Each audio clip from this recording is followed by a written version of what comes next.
ॐ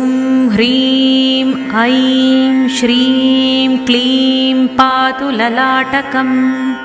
सम्बोधनपदं पातु नेत्रे श्रीबगलानने श्रुत्वौ मम रिपुं पातु नासिकां नाशयद्वयं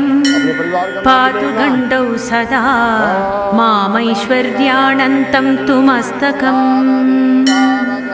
देहि द्वन्द्वं सदा जिह्वां पातु शीघ्रं वचो मम कण्ठदेशं मनः पातु वाञ्छितं बाहुमूलकम् कार्यं साधयद्वन्द्वं तु करौ पातु सदा मम मायायुक्ता तथा स्वाहा हृदयं पातु सर्वदा अष्टाधिकचत्वारिंशदण्डाढ्या बगलामुखी रक्षां करोतु सर्वत्र गृहे